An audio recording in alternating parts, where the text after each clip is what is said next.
Okay, so we are ready for Chapter 3, Lesson 3 in my math text book.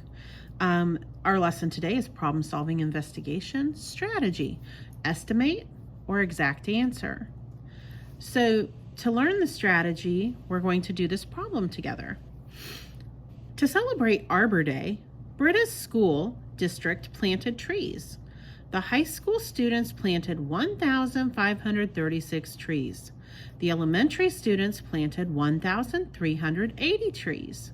About how many more trees did the high school students plant? So our first job in this strategy is to understand the problem. What facts do we know from reading the problem? The high school students planted, well, we see up here, 1,536 trees. The elementary students planted 1,380 trees. Now, what do you need to find? About how many more trees the high school students planted.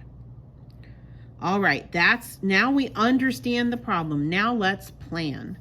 Our plan is that an exact answer is not needed. We will estimate, and that's because of this little word right here. About how many more trees did the high school students plant? When it says about, it doesn't want an exact answer, it wants an estimate.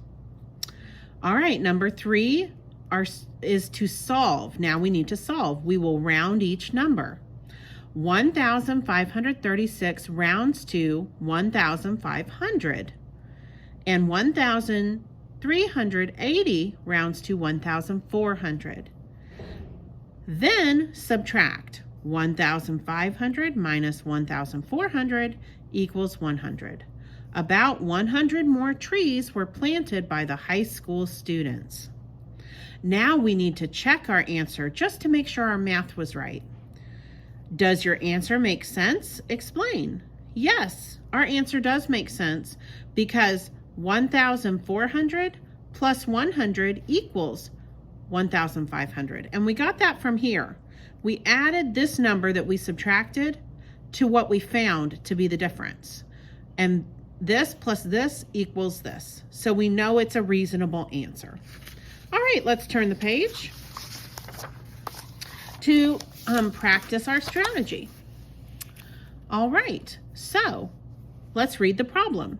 Students in grades 2 and 3 wrote 61 stories to celebrate Author Day. The second graders wrote 26 stories. How many stories did the third graders write? Okay, so we've read the problem. Now we need to understand the problem. What facts do you know? Okay, well, this is what we know. I know a total of 61 stories were written. And I know the second graders wrote 26 stories. What do you need to find? I need to find the number of stories the third graders wrote. So now we really understand the problem and what it's asking. Now we need a plan. Okay, are we going to estimate or are we going to find an exact answer?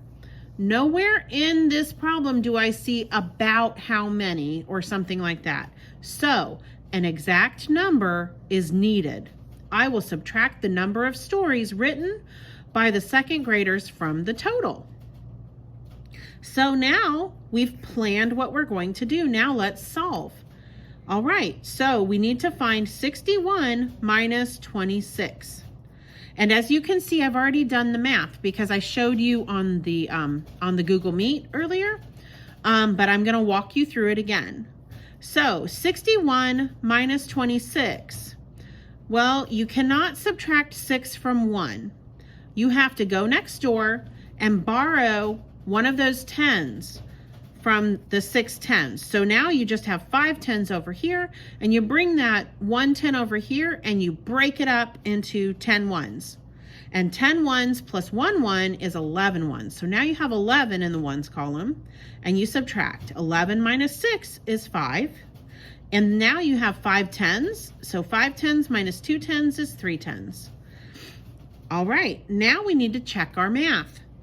Does your answer make sense? Explain. Well, yes, it does make sense because 35, which was the number that we found, that was the difference, plus 26, which is the number we subtracted, equals the number we started with, 61.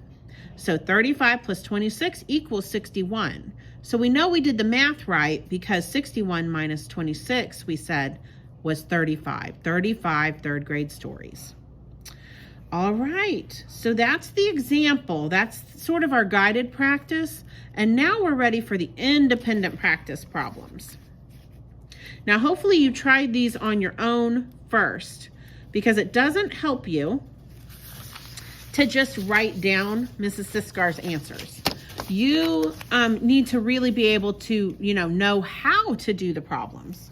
And that's what I'm trying to help you with right now, but I want you to make sure you try them on your own too, okay?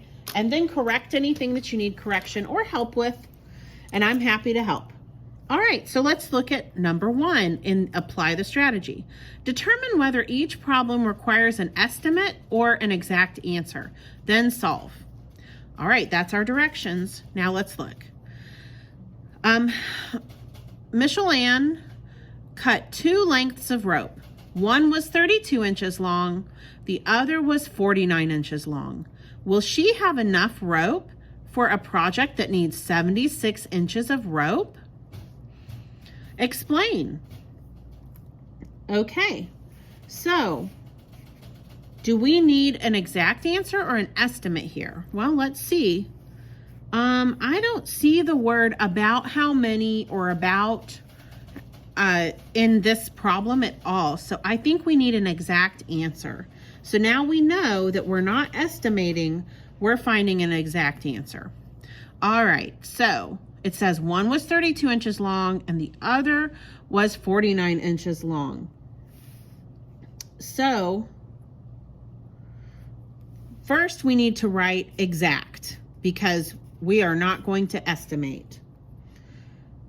Now we need to do some math.